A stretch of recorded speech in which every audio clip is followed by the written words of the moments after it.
this morning. Under new laws being proposed, the government says it will bring in legislation which will require key public services to maintain a minimum level of service during strike action. The sectors covered by the bill include health, education, fire and rescue, transport, border security and nuclear. This is what the Business Secretary, Grant Shapps, said yesterday.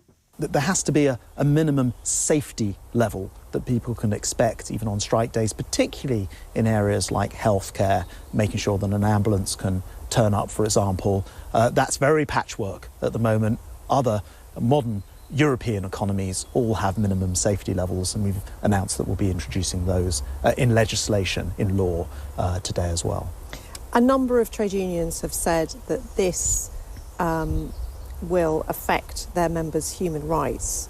What do you say to that? Look, I don't think that's right. First of all, civilised European nations, France, Germany, Italy, Spain, they all have some form of minimum safety levels. And the International Labour Organization, a UN body that the unions themselves sign up to, all say that there's nothing wrong with having minimum safety levels involved when it's a question of life and death. And if, for example, you've got somebody who has a heart attack, maybe a stroke, the idea that there may not be an ambulance coming because there's a strike on, I think is unacceptable. We're not proposing to go the full hog. Other countries, parts of America, Canada, Australia, they have legislation which bans those blue lights entirely from going on strike. We're not proposing that. I think it's very reasonable what we're suggesting, but I think the time has come and it brings us into line with other European nations. It's a very important clip there, which I obviously pronounced his name wrong. It's not Shapps. I am clearly still in Christmas mode, so sorry about that. So should there be restrictions on who can strike and when? What do you reckon? 030 30 80 55 55. Patrick Mulholland is from NIPSA. Good morning to you, Patrick. Good morning. Do you like a wee Shapps sometimes? Well, I have to say, I think we are looking at a very serious development here. Very true, very true. Stay there for a second. I'll bring in Charlie Mullins as well from Pimlico Plumbers, one of the founders. Good morning to you, Charlie. Yeah, good morning. I shouldn't try and make jokes about this, but we'll start with you, Patrick, because obviously it is serious. But when it comes to restrictions on who can strike, sometimes people believe there should be protections put into place in certain areas like fire and rescue, transport, nuclear, where the people that receive those services are going to be protected. Well, I think we have to deal with the reality here. What you're looking at now is a government that is presiding over an economy and a system where children are hungry, people are dying in hospitals, people are dying all over the country from neglect and not receiving the services that they need. And this government is now finding itself facing an uprising by ordinary people through their trade unions, where they are fighting for decent pay and decent terms and conditions, and they're fighting for the future of the services that they actually provide. So the government's faced with a choice here. They can keep taking the hammer blows from the trade union movement and working class people, or they can introduce a new level of repression to try and break the resistance of people. But you're not really answering the question, to be fair, Patrick. You know, should there be a level of protection when it comes to certain services, certain sectors, like education, like health? If I can finish sentences, it'll make it a lot easier for me to actually answer the questions that you're asking. But I am going to say what I think. The government doesn't entirely control everything yet, and I still have a voice even on the radio. So I'm going to exercise that voice. So let's be very clear about it. We're involved in industrial action in the health service at this moment in time. NIPSA is, along with our sister unions, Unison, RCN, etc. We're involved in intense industrial action, and the starting point of that industrial action is that there are joint forums between management of the health service and the trade unions to agree what are called derogations from industrial action. Those are areas that are voluntarily excluded from the action to ensure life and limb is not put at risk. So the great lie is that trade unions don't take life and limb seriously. The great lie is that they don't put things in place to protect people. Let me finish. No, I'm sorry, Patrick. To be fair, I have given you plenty of time this morning, so let's bring in Charlie Mullins. So you hear what Patrick is saying there. There is a level of protection in there already, so why bring in more legislation from government? Oh, it's the right thing to do, long overdue. We need to clamp down on the unions.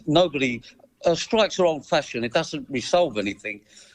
Employers lose money, strikers lose money, lost production time. The only people that benefit are the unions, which justify their existence. It's the right thing to do, of course it is. I mean, the fact that the unions are screaming their head off about it tells you it's the obvious thing to do. Graham Sharp How does it benefit the unions? What do you mean by that? The unions are there because the members want them to be there. If the members didn't sign up to the unions wouldn't exist. Okay, well, it benefits unions' existence. Other than that, there's no point in having a union. I mean, they're troublemakers, they're busybodies, they're not necessarily doing the best thing for all-round country. I don't believe in strikes anyhow. I think everybody, if they're that good, these union people, they should be sitting around the table and getting a negotiation that suits them. What I'm trying to say is I don't think we need unions. I think it's old-fashioned, it's something that we just don't need. It never worked in the past, and it's certainly not going to work in the future. And exactly when the government hopefully bring in this legislation, then I think it'll solve a lot of problems because it takes all their power away. You've got to remember there's a lot of people out there that don't want to strike. They don't want to do it. They're being bullied into it because they're members of the union. They can't go against it. Most people don't want to strike. People can vote against a strike when they're balloted on the question. Sorry? People can, if you're a member of a union and your union does a ballot about strike action, you can say, no, I don't want to do it. Well, of course, but you've got to remember there's a lot of bullying goes on there, and if you're not backing all the other hundreds of people, then, you're regarded as a scapegoat and will get a difficult time. I know people that are in the union, they can't stand being in it, they can't even give their own opinion. So why be in it? The majority. Okay, Patrick Mulholland? It's hard to know where to even begin to answer nonsense like that. It's like Alf Garnett speaking from the 1970s or something. It's just not a reflection of the reality of society today. Let's be clear about what's going on in society. Go back to my starting point. For working class families now, the choice is eat or heat. They have been driven to the point where there's no options other than to fight. Not by anything that they did. Richie Sunak has been the Chancellor of the Exchequer under the Johnson government. He was knocking about during the Liz Truss days rather than years, and he is now the Prime Minister, and he is the driver, the motivator for bringing this legislation in. He has created an economic crisis in this country of such depth and such width that ordinary people are being driven to the edge of what they can stand, and they are now fighting back. More power to them. They're standing on their feet rather than living on their knees, and they're fighting back, and the government is answering with undemocratic anti-trade union legislation that is designed to make sure they can't fight back. That's what this is all about. It's not about protecting services. For God's sake, the people who are talking about protecting services have brought the health service to its knees in the first place. They're the people who actually created this. The Tories have been in power for 13 years. The health service is on its knees. They brought it there, and it's working class people like NIPSA members in the health service in Northern Ireland, who are fighting back on these issues because we want proper staffing. We want the services protected. We want it there for the next generation, and we're not going to stand for this sort of action where our democratic rights are stripped away. Charlie, do you support any strike action under any circumstances? Not at all, no. I'm all but why not? If there's a valid reason to strike, why would you not support under certain circumstances? Well, I feel that if you're good at your job and you run a good business, you can sit around the table and resolve the problem. You're making that very simple, are you not, Charlie? Sorry? You're simplifying it massively. For example, do you believe nurses? But do you believe because it's not, if you're a nurse, for example, it's not necessarily a case of sitting around the table and saying, I'm good at my job, give me more money. And you know that is not how that works. So do you believe in that example, are nurses paid enough? No, I don't believe in strikes, and I don't believe the blue light sort of people should be allowed to go on strike. Rightly, as Graham said, in America, Canada, Australia, it's banned from going on strike in the blue light. And I think we need to put that in place to protect the public. And, I still go back to what I'm saying. At the end of the day, these people need to be capable of sitting around the table and negotiating something that suits them and something that we can afford. So, I don't feel that strikes resolves anything. They're an old-fashioned idea. We all know what happened with the miners and things years ago. And unfortunately, I think it's going to lead to many people losing their job again, just because they're not capable of calling some reasonable deal. I'm not against the NHS getting more money. I'm a little bit dubious about some of the train strike people because evidently they get good wages. But I'm all for certain people getting good money. I'm not for... you didn't actually answer the question, Charlie, but can I ask just a yes or no? Do you believe nurses in that example, are they paid enough? No, of course they're not. So if they're not paid enough, in your own opinion, how do they get a pay rise if they don't take, for example, strike action? Well, same as what I'm saying. You don't necessarily have to hold the government to hostage. But they've asked for more money and they've been told no. Okay, well, because they've been asked for more money and they're told no, it doesn't mean, look, actually, they've just accepted 10%, I'm told, haven't they, the nurses? They wanted 19, they're accepting 10%. So it's about negotiation, and that's what all of these striking people need to do. I do believe the NHS... Can I come in? Yes, here? Patrick, yes. I'm not having a go, Charlie, but frankly, you're ill-informed on what's happening in the health service. They haven't been offered 10%. That's not what's happened. What has actually been happened is they've been offered a flat rate increase, which means for the very, very lowest paid people, it is just below the level of inflation. So it's in real terms a pay cut. But as you go up the scale and say you're arriving about the middle of the scale where most nursing staff and a lot of health service staff would be, you're talking somewhere in the region of 3 to 4% pay increase in a period of time where, you'd agree with me, Charlie, inflation is running wild. And in real terms, it's an 8% pay cut. So we have to deal with the reality here.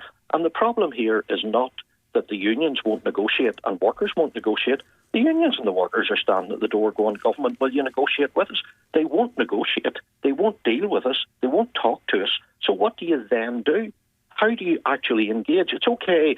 I'm not talking about a local shop here. Like, it's okay talking about people should sit down with their employer and hammer this out.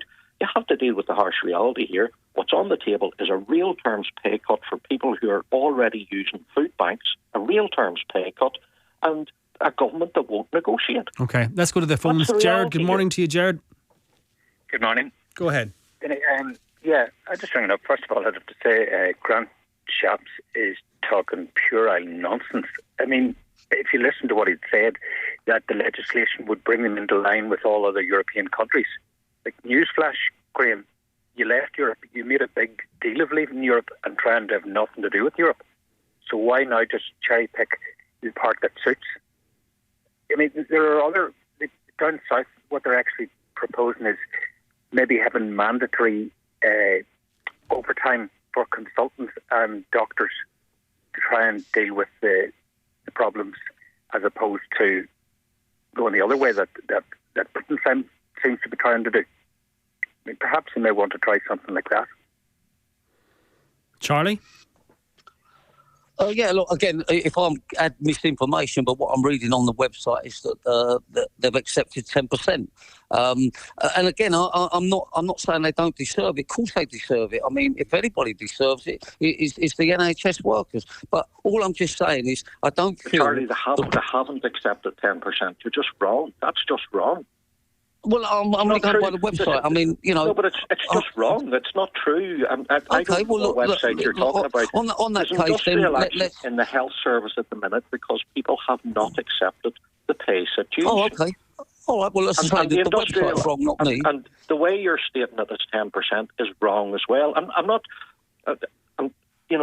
I'm just saying straightforward facts here, Charlie. You need to deal with the factual situation. And the factual situation is a pay cut and people won't negotiate. Okay, Patrick, Patrick, can I ask you, in terms of putting it into legislation, so what is the key issue with putting it into legislation that would require key public services to maintain that minimum level of service? You say it already happens, that is already happening, but what's the issue with the legislation around that? Okay, the key issue is this.